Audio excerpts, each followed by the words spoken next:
Epic. Still fun every time. Epic. Yeah.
That's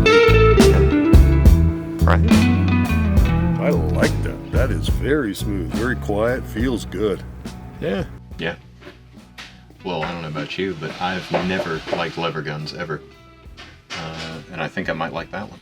Well, see, progress. Mm-hmm. Progress. You're growing, you're learning. I'm happy to see it. Mm-hmm.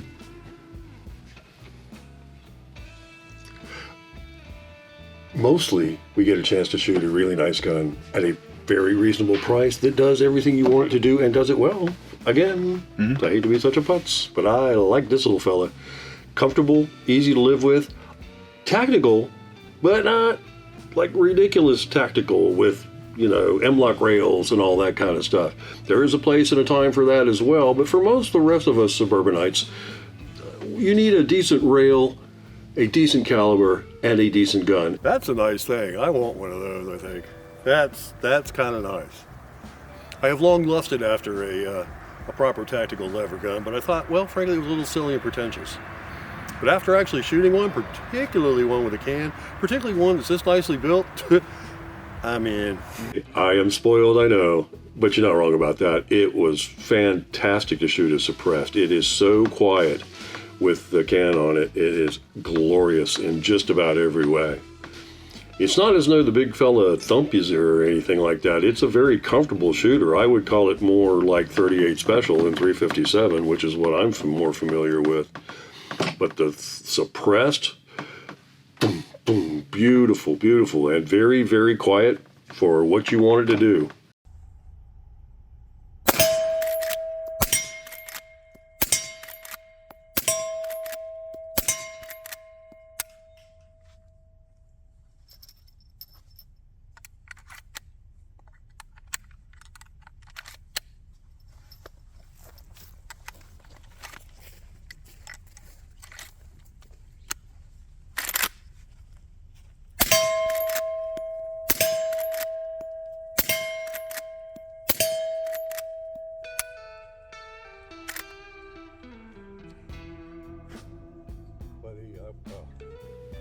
The fact that the other guns out there that are configured like this are, especially in 30-30. Did we mention this was in 30-30? Because they already had a pistol caliber one. This one's in 30-30.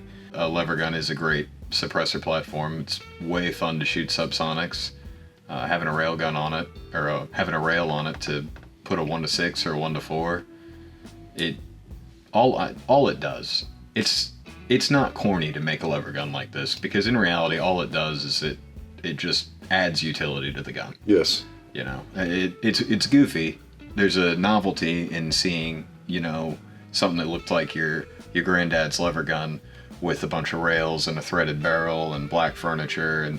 But I mean, if you really look at it, it just adds utility to the gun. It takes the gun, it keeps the same performance, it keeps the same round, and it just makes it be able to do a little bit more without having to mess with it too much. Because in case people forget, used to be people would add scopes and stuff like that to lever guns, but it was a whole process. You had side mounts, you needed a gunsmith to drill and tap the side of the receiver. Yeah. You could probably get one threaded, but you'd have to have the sight broken off, set back, you'd have to have the magazine tube cut. I mean, it was a whole to-do. Yeah, people did it. Now they just kind of give it to you. No, they just kind of buy it that way. Yeah. I do like that the rail is a scout rail, but it also comes all the way back across the receiver. You can kind of pick if you want your red dot way out front or your regular, 1-4 mounted close to the back. Yep. It's good stuff. Oh, but you're right. Yeah, you could also scout rifle it forward some if you needed to. Mm-hmm. That is nice. It feels very much like its main competitors. As far as just kind of being identical. The things that you may expect it coming in at so much of a lower price point just didn't pan out to be that way. I didn't really expect the stock to be the exact same sort of synthetic material. I didn't expect the finish to be, from what I can tell, the exact same. Normal wear and tear on the loading gate, but it, didn't get banged up when we were doing all our lifestyle photography in the rocks and everything. It didn't put marks all over the gun. The rail stayed tight all day. Sample size of 1. We took it out and didn't have a single screw come loose. Yeah. Didn't have a single thing start to wobble after a while. And, as far as, it was only, 100 rounds or so. Yeah. But I mean, for 30-30, that's a heavy shooting day. That's a big day. Yeah, most people don't go out and shoot 100 rounds of 30-30 Also at a time. true. Your 30-30 deer rifle, how many years would that be? Yeah, true that. Yeah. Yeah, it's like 10. Yeah. Shooting an EOTech on a lever gun was a first for me today. Yeah. And I would like to have had some sort of cheek riser on the stock because the EOTech is all pushed up there. Well, it is kind of jacked up a little bit, yeah. Yeah. Truthfully, you would get by just fine with some sort of micro red dot on a riser. You'd be able to get a cheek weld on it, look over the peep sight, and shoot it just fine if you really wanted to pick an optic. I really like EOTechs. I liked the wide field of view. And the good news is, there are all kinds of cheek risers set up for lever guns already because, once again, people have actually been doing that forever.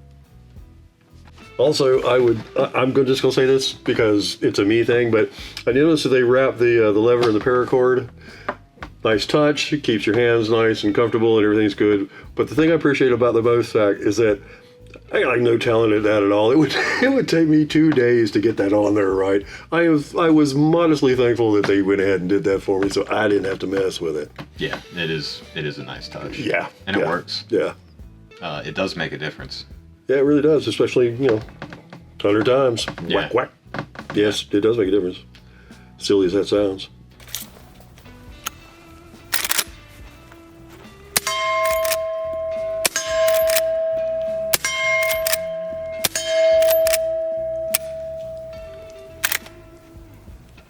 Triple X. Triple black. Triple black. You said wing it.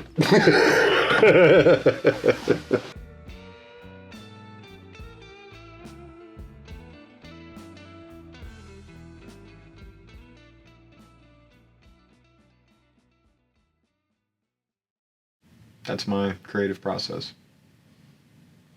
Last minute